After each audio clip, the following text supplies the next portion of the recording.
Hello प्यारे बच्चों, आज हम आपके साथ डिस्कस करने वाले हैं ब्लड ग्रुप जेनेटिक्स। और ब्लड ग्रुप जेनेटिक्स को डिस्कस करते हुए आपको ये ज़हन में रखना है कि यहाँ पर हम मल्टीपल एलील्स को फॉलो करते हैं। आपको आपकी स्क्रीन के ऊपर ब्लड ग्रुप और 3 टाइप्स ऑफ एलील्स लिखे हुए नज़र आ रहे होंगे।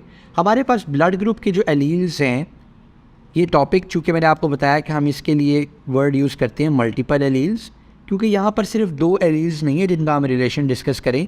यहाँ पर 2 से ज़्यादा एलील्स हैं जिनका एक दूसरे के साथ डिफरेंट रिलेशनशिप है। एलील का एक दूसरे से डिफरेंट रिलेशन क्या होता है?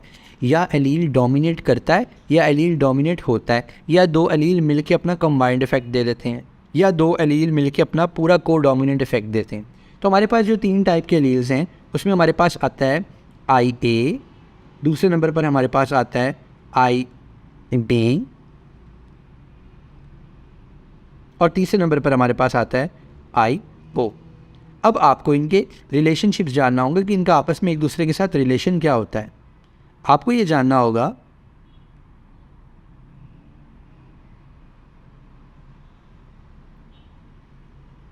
कि IA जो है वो डोमिनेट करता है, वो डोमिनेट कर लेता है IO को, ठीक है, और IB भी डोमिनेट कर लेता है IO को।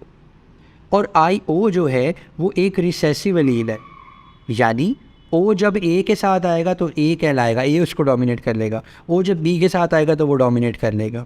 और A और B का आपस में क्या रिलेशनशिप है? IA और IB आपस में को डोमिनेंट्स हैं, आपस में को डोमिनेंट्स हैं, यानी जब वो शो होंगे तो वो इकट्ठे शो होंगे। इस बात की रोशनी में मैं आपको ये बताता हूँ कि हमारे पास ब्लड ग्रुप की फिनोटाइप्स और जीनोटाइप्स क्या होती हैं। ऊपर वाली डोमिनेंट और रिसेसिव वाली बात को ज़हन में रखिए। अगर हमारे पास फिनोटाइप A है तो इसकी जीनोटाइप हो सकती है IA या IA IO। इसी तरह B की क्या हो सकती है? IB और दूसरी तरफ हो सकती है IB IO। अगर किसी का ब्लड ग्रुप O है तो उसकी जीनोटाइप IO ही हो सकती है, इसके अलावा नहीं हो सकती, बिकॉज ये रिसेसिव है। शो ही तब होगा जब दोनों से एक ही तरह का एलील आया हो। और A भी कब होगी? अगर कोई A भी है तो इसका मतलब उसका एक एलील A मिला है उसको और एक एलील B मिला है उसको। यहाँ ये बात ज़हन नशीन करना बहुत ज़रूरी है कि हमारे पास यहाँ पर जो AO और BO हैं ये दोनों हेट्रोजाइगस हैं, हेट्रोजाइगस डोमिनेंट्स हैं। और हमारे पास ये जो 3 हैं ये होमोजाइगस हैं, और ये जो AB है ये भी हेट्रोजाइगस है। और जो AB है ये हमारे पास को डोमिनेंट फिनोटाइप है जिसमें A और B दोनों अपना इफेक्ट दे रहे होते हैं। अब जब आपको ये रिलेशनशिप पता चल गया तो मैं आपको एक ऐसा कपल का कॉम्बिनेशन बताता हूँ जिस कपल के बच्चों में कोई भी ब्लड ग्रुप की फिनोटाइप आपको मिल सकती है। वो कपल का कॉम्बिनेशन क्या है? अगर आपके पास, मैं एक पनट स्क्वायर बना रहा हूँ, ब्लड ग्रुप जेनेटिक्स की बात करते हुए आपको हमेशा पनट स्क्वायर्स बनाने चाहिए। अगर आपके पास एक कपल है जिसमें एक ऑर्गेनिज्म का ब्लड ग्रुप है AO, यानी वो हेट्रोजाइगस A है, और दूसरे का ब्लड ग्रुप है BO, यानी वो हेट्रोजाइगस B है, तो आप देखिए उनका एक बेबी AB आ सकता है, उनका दूसरा बेबी A आ सकता है, उनका तीसरा बेबी IB IO आ सकता है, और उनका चौथा बेबी IO आ सकता है। यानी ये जो 4 आपको कॉम्बिनेशंस नज़र आ रहे हैं इनमें जो फिनोटाइप बनती है, इसकी फिनोटाइप बनेगी A, इसकी फिनोटाइप बनेगी O, इसकी फिनोटाइप बनेगी B, और इसकी फिनोटाइप बनेगी AB। इस बात को मद्देनज़र रखते हुए अब आप ज़रा इनके क्वेश्चंस की जानिब चलिए। क्वेश्चन नंबर 48 पर गौर कीजिएगा। कहता है inheritance of blood group ABO depends upon 3 alleles, जैसा कि मैंने अभी आपको बताया। What are possible genotypes of a person of blood group A? अगर किसी का ब्लड ग्रुप A है तो उसकी पॉसिबल फिनोटाइप्स जीनोटाइप्स क्या हो सकती हैं? उसकी पॉसिबल जीनोटाइप्स हो सकती हैं, या वो आई ए होगा या आई होगा। आपने देखा जो डाटा मैंने आपको बताया उसके से डायरेक्टली क्वेश्चन सॉल्व हुआ। नेक्स्ट क्वेश्चन देखिए, कहता है ABO ब्लड ग्रुपिंग सिस्टम में कौन सी जीनोटाइप होमोजाइगस है और डोमिनेंट है। तो मैंने आपको बताया था होमोजाइगस डोमिनेंट तो दो ही चीज़ें होती हैं, AA और BB। यहाँ पर हमारे पास होमोजाइगस डोमिनेंट IB मिल रही है। ये होमोजाइगस यानी दोनों एक जैसे एलील भी हैं और दोनों डोमिनेंट एलील्स भी हैं।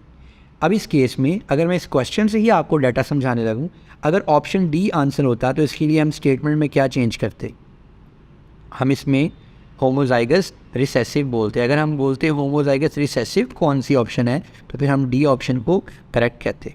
अगर हम ये पूछते कि इनमें से कौन सी ऑप्शन कोडोमिनेंट है, अगर क्वेश्चन में वो हमें पूछे कौन सी कोडोमिनेंट है आपस में, तो हम AB को क्लिक करते। और वो अगर हमें पूछता कि इनमें से कौन सी स्टेटमेंट जो है वो हेट्रोजाइगस डोमिनेंट है,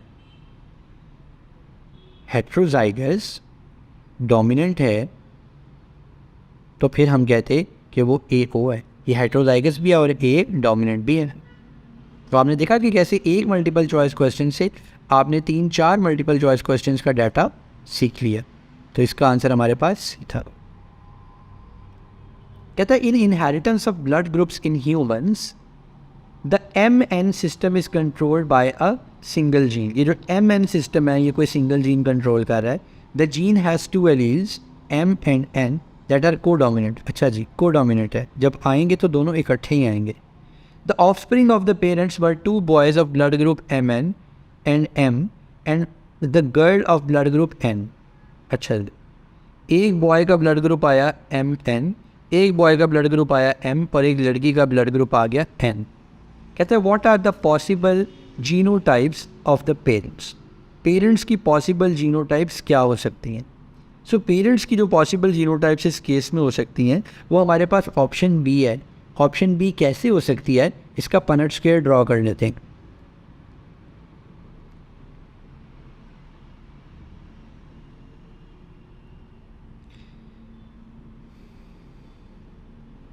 मैंने ऊपर पेरेंट्स के लिख दिए।